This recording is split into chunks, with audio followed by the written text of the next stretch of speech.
Hello and welcome to this edition of Crossover. I'm Ji Xiaojun with Charlotte and David.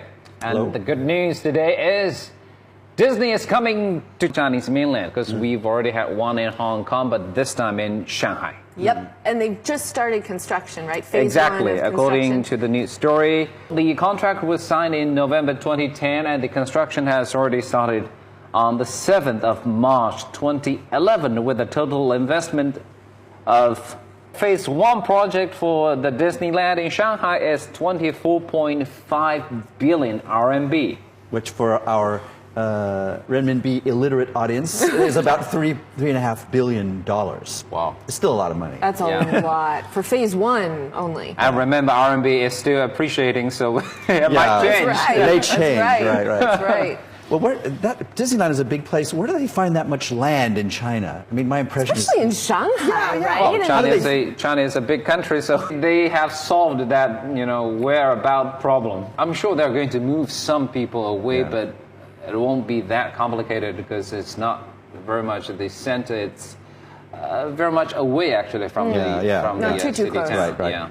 So that means they're going to have to do a lot of road building to get transportation. Trains and and, everything. Yeah, they're going to make more contributions to the GDP growth, though. I was going to say that area is going to benefit.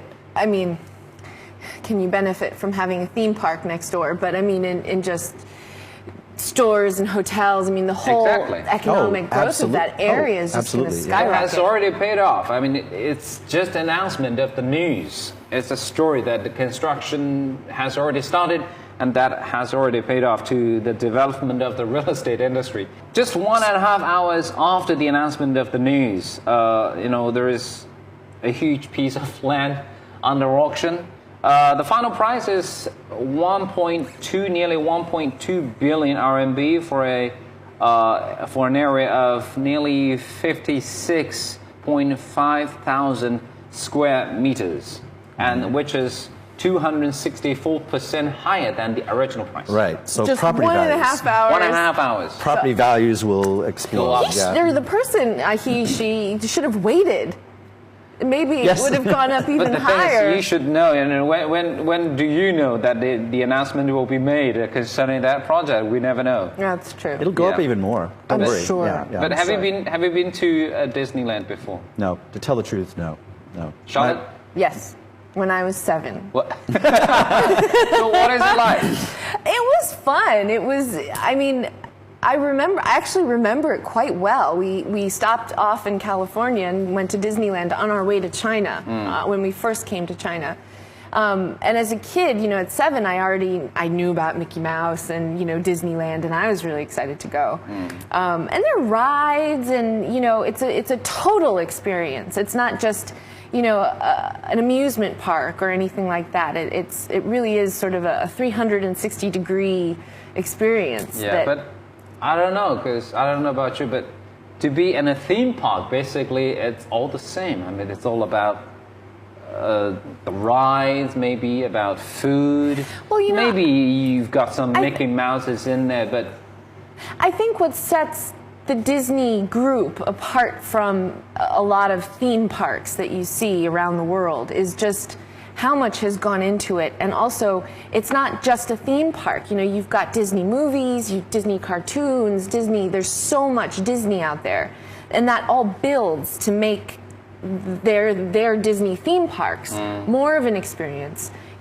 People go there with more expectations, and they go there to, sort of get close to these characters that they love so much, that they see so much. But it seems it's all attractions to the kids, to young people. What about the adults? Well, I mean, you don't have kids, do you? Not yet. Kids will take the parents. All right. Like, for example, you don't know how much McDonald's I've eaten. Not because I like McDonald's, but because your kid wants it. So a lot of the parents are waiting in line to make their kids happy. But also, I think there are things for, let's face it, adults love some of that stuff too. It's not just Mickey Mouse. There's also some amazing sort of special effects things where you can experience earthquakes or experience, sharks coming out to bite you. So it's fun. It's just a fun theme park. Adults like it too.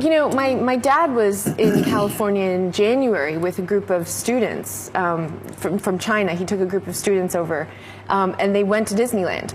And, my dad's well past, needing to go to Disneyland or anything like that. But he actually came back and he said he was surprised at what a good time he had. Yeah. But did you wait in line a lot though? That's what I'm. He didn't go on any of the rides, okay. so Wow. But he when didn't have to when wait you were in a line. kid, that makes a difference, though. Yeah, but I mean, maybe it was different then. But I mean, what about the long lines? Doesn't that make it kind of, Well, yeah, I mean, I think so, but I don't. You don't remember? I don't really remember having to wait in line that long. Yeah. I mean, and also you can pick rides where the line's not that long. Right. Yeah, right. but the thing is, I mean, in Asia, this is the third one in Asia, and there are two in the United Yes, States. one in Anaheim. California and one in Florida. And one in Europe and Paris. Paris, yeah. And it seems some are making money, some are not. Some are not doing so well. Well, the one in Tokyo is doing quite well. Mm-hmm. But the one in Hong Kong, it seems they're disappointing. attracting lots of people, but They're not making not profit. making money. Yeah. Right. I think the Hong Kong one's relatively, I mean, compared to the other ones, I think it's Small. relatively small. Okay. Yeah. So that could have something to do with it. It's interesting too. Wherever they go, they have to adapt to the culture that they're, opening this theme park in. Mm-hmm. So in Hong Kong, for example, they actually altered. I don't know what was the entrance of the park and had it curve a little bit so that for feng shui purposes. Okay. So that the good qi wouldn't sort of dissipate into the South park. China Sea. So, and in Paris, of course, they had to make some changes. I mean, Parisians can't go to a park all day without some of their wine. I mean, French people drink wine. Wine and alcohol is not part of the Disney ethos, right? But they had to give in and offer some wine. Otherwise, the parents wouldn't. I mean, no one would go. They said, "What kind of a place is this? They can't get wine."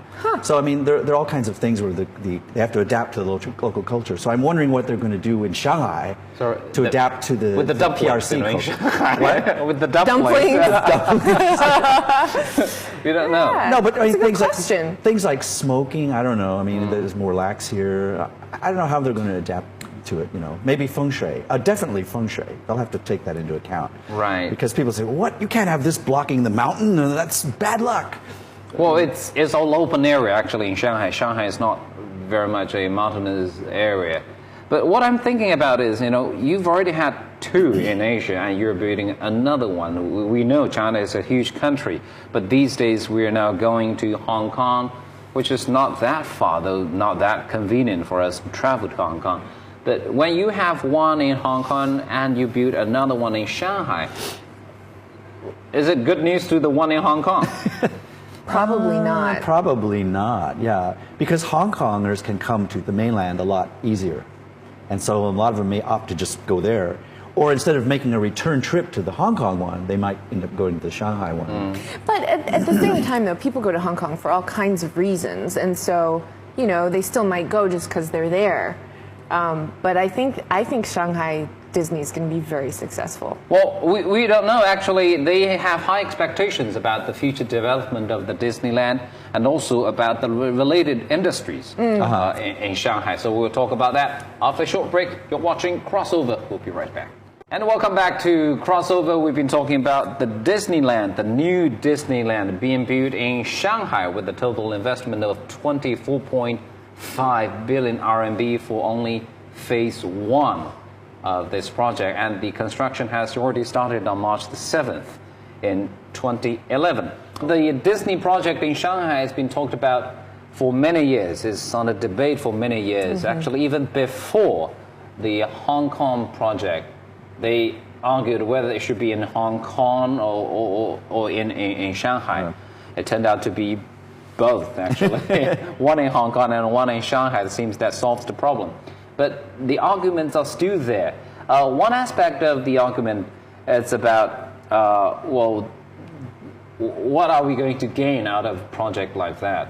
So the percentage profit sharing, in other words. Exactly. Like if we take the Hong Kong project as an example, well, it seems the Hong Kong government owns 57% of the ticket sales of the Disneyland theme park.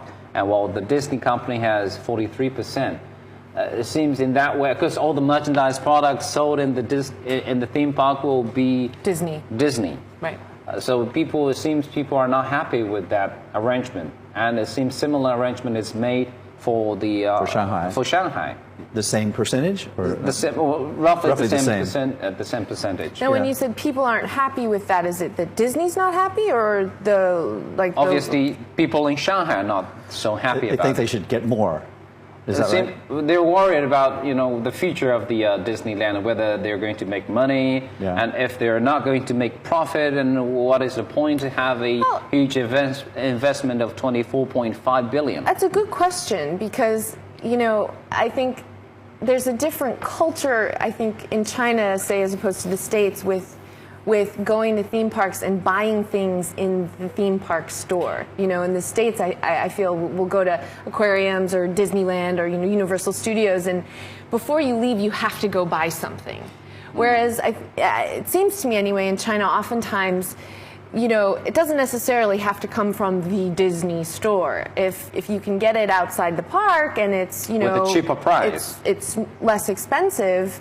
People will choose that option because Disney's been in China for so long. I mean, not Disneyland per se, but Mickey Mouse and Minnie Mouse cartoons, TV series, everything has been in China for so long that I think they've done a pretty good job with that.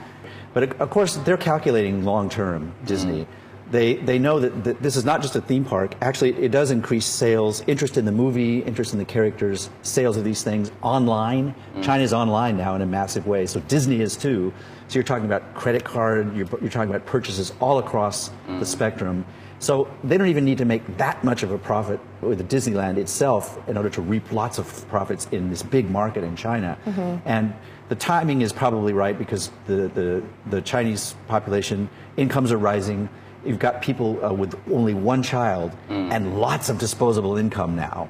So this may be even a bigger cash cow for them than the two in the United States once they get it going. Well, that is actually from the perspective of Disney company. Right. And actually people in Shanghai, their partners, the local partners are thinking long term instead of just making profit out of this single project, out of just ticket sales. Basically, what they're expecting to see out of that project is, its magnetic effect out of this project. It's all the connected, the related industries. Tourism, lots of tourism. Exactly. Yeah, people from all over Asia. Accommodation, catering. And if you just take that real estate example, the auction price example, if you just take that auction story as an example, the price of that real estate project has already increased many times. Exactly. Right? Just after 1.5 hours after the announcement. Yeah. There's also another aspect of this, which is a win-win situation. We know China is trying to build its soft power, and that means the attractiveness of the country as a whole. And a Disneyland theme park is a big draw because a lot of people come to China. This is even a bigger draw to have that. So it has financial benefits, but also just overall in terms of China's attractiveness, this makes China, once again an international. On the international stage much more than it had been in the past. And actually, the local government has expectations in 4 aspects. They're hoping that the project of Disneyland will be, drawing the investment to that area and also will be boosting the development of the connected industries. They're hoping the effects in 4 aspects. It's about the connected industries, the related industries, and there is even... Stimulate those things. Yeah. Exactly. And there is even the Disney concept stock in the stock exchange market. And all these industries connected with Disneyland, like the construction companies or the manufacturing companies of the merchandise products, they all are performing quite well, actually, in the stock market. I bet. I bet. And second aspect will be, it's, as I said, is filling the blank of the tourism map in Shanghai, because when you go to Shanghai, it's not always about shopping, it's not always about traveling to these, historical sites. It's also about, going to a theme park. Having fun. It'll boost domestic tourism for sure. Think of how many people were drawn to California for that Disney theme. And I really do think because so much of China's population that doesn't live in big cities, they might not have the means to go out of the country, to travel internationally. So Disney, to them, has never been an accessible experience. Well, Charlotte, you and I both remember in the 90s, the kids, when you talk to kids, they would always ask you about Disneyland. Yes. And it was just this mystical, magical place. Absolutely. If you've been to Disneyland, now they'll be able to go to the exactly. Disneyland. And I really do think, I really see if it gets set up well and everything, I really see it being very popular with domestic tourists, who go on a vacation, they get to go see, historical Shanghai, and then they get to go to Disneyland. Yeah. And it seems it's a blow to, say, the local theme parks, or theme parks with a similar ideas of attracting the tourists to Shanghai. There is one local Wonderland. It seems they're not so worried about the Disneyland project. Why is that? It seems like they would be worried. Why are they not worried? It seems they're not worried about that at all. They say, basically, the Disneyland is going to attract the attention of the whole country. They're going to attract more tourists, and that means they're going to benefit from that inflow of more tourists. Actually. Well, because if you think about it, Disney is such a total experience. It's not just a theme park or just an amusement park. So if you had an amusement park nearby or within accessible distance, or acceptable distance, if someone goes to Disney and goes on the rides and then decides, I like amusement parks. Yeah, you're right. There's an amusement park they can go to. Yeah. It's like if a great restaurant opens up next to your restaurant, your business actually would be helped by that, because a lot of people would say, let's try this. This is too crowded. Let's eat here. Absolutely. And so the same thing true maybe of this thing. Well, we want to go to an amusement park. Let's go to this one today because the Disney's too expensive or whatever. Some people also have another concern because Disney culture is such a strong culture. It's sometimes seen as part of the American culture, American imperialism icon. and American imperialism. And some people are worried about that. We'll talk about that after a short break. We'll be right back.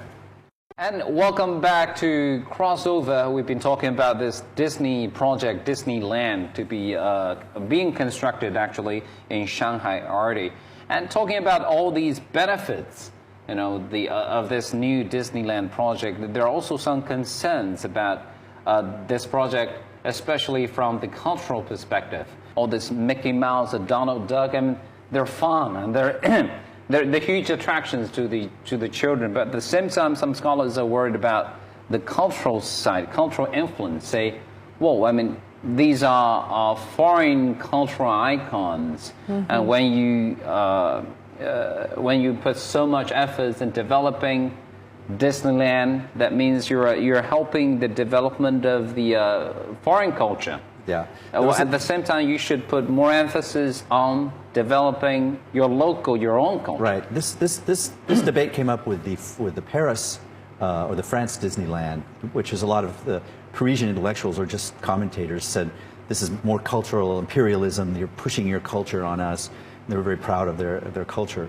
I think there's a point to that. This has been a sore point with Disney in the past few years over various movies, such as when they did the Disney version of Mulan. There were a lot of sensitive issues there about, well, aren't you just borrowing our culture to export it and make money off of it? And then the issue of why aren't we making Disney-style movies that export our soft power and our culture? So this will certainly raise the debate. But my bet is that Disney is going to incorporate a lot of Chinese things like the Monkey King and things into the Disneyland thing to make it localized, as well as Mickey Mouse and Donald Duck. For sure. Absolutely, they'll have to do that. And so in a way, it's a double-edged sword, because people say, well, great, you're championing Chinese culture as well, but here we go again. Right. These Americans making money off of our cultural products. What's that all about? It's a little like Kung Fu Panda. Exactly, like Kung Fu Panda was a great example of that. Right. Yeah. It also shows the openness of the Chinese society. Being foreign or not, but Chinese people are willing to accept that, to at least to experience that. Whether it's going to affect the development of local culture, we don't know. They are. Chinese are very open. They've accepted lots of things, fast food and everything without... I think the thing, Chinese culture is so strong that I don't think they have to worry too much about being taken over by Western culture, really. No, I mean, there's still a lot of I stuff. agree. Yeah. But if there is one lesson we should learn from, say, the Disney company or the Disneyland projects in either in America or in Tokyo, that's the lesson that should be learned by these local theme parks. And there are lots of theme parks in China. Some are successful, some are not so successful. And this is a picture taken from one of the locally developed theme parks. It's called Qingming Shanghai. It's based on a painting from the Song Dynasty, the riverside scene during the Qingming Festival. It's an extremely famous one. And actually, there is a motion version of this painting in the China Pavilion during the World Expo in Shanghai. Yes. Right. Let's just take a look at that motion picture, because it's a painting, it's a still picture, but in that motion version of that picture, all people in that painting would be moving, and they could be moving as long as 10 minutes. That's cool. That's cool. Very famous painting, very long. It's 5.2 something meters long, 24 centimeters, roughly 24 centimeters high. So it's a huge painting. And depicts the daily life activities during that period. Exactly. Really beautiful. And that's from Song Dynasty. That's nearly 1,000 years ago. Actually, Song Dynasty was one of the most prosperous dynasties in ancient China. It's about nearly about 1,000 years ago. Yeah. And this scroll sort of depicts the beginnings of a lot of commercial trade activity that was taking place at that time. It's when things really sort of began to heat up and start moving, basically. Yeah. And it's interesting to see these trades that are still there, that people still do these trades, and see that they were just beginning to start up then. Yeah. And there are quite a few theme parks based on that painting. Really? One in Hangzhou. It's only 1 hour's train from further south from Shanghai. And there is one in I guess in Kaifeng. That was the capital. Yeah. That was the capital of the Song Dynasty. This is a really interesting concept, to have a theme park based off of a painting. I'm just trying to think.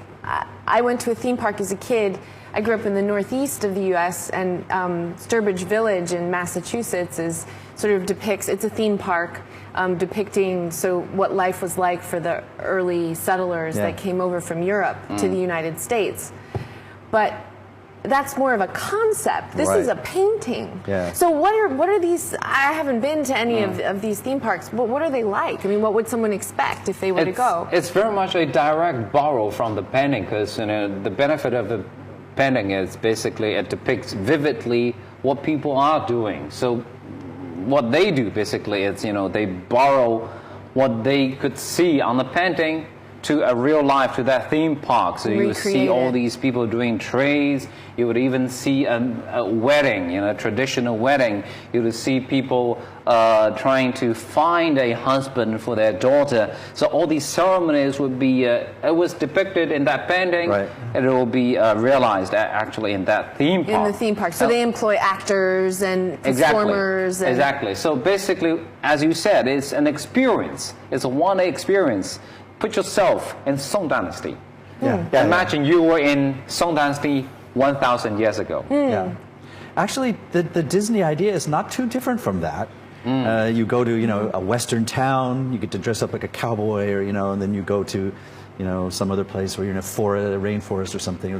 But lots of historic, or go to the King Arthur and his knights or something like that. Park story. I mean, the concept of a theme park is not new to Chinese people. These are two examples: the one in Hangzhou, the one in Kaifeng. This is another example. It's called Nuercun, or say daughter's village, or girl's village. It's more about the Mosuo culture. In Yunnan, in southwest China's Yunnan province. This is Mosuo as the ethnic minority known for its... they call it the walking marriage, right? Exactly. So, the culture of, women being in the dominant position. So a matriarchal society. Exactly. Yeah, matriarchal and matrilineal, And matrilineal. So this theme park, is it where they actually live, or is it set apart from their actual village? Recreate their culture, right? yeah. Or is it basically that you go into where they live? This is actually been built in Zhejiang, so I would say this is a theme park. It's not a actual village. Well, Beijing has the Nationalities Park, where you can go and walk through and you can see the various nationalities. It also has the World Park, where you can go see replicas of the Eiffel Tower, all these landmark the Grand Canyon, and even the New York City skyline. Oh, that's right. Which the New York City skyline, the owner of the park will proudly show you that they still have the Twin Towers, which New York doesn't even have those now. We still have them, you know. But I mean, these are all the same idea. It's the same idea. Yeah. But I mean, the thing is, for those who might not be able to travel around the world, it should be a good idea, at least to take a look at all these landmark buildings, and you would know, these buildings belong to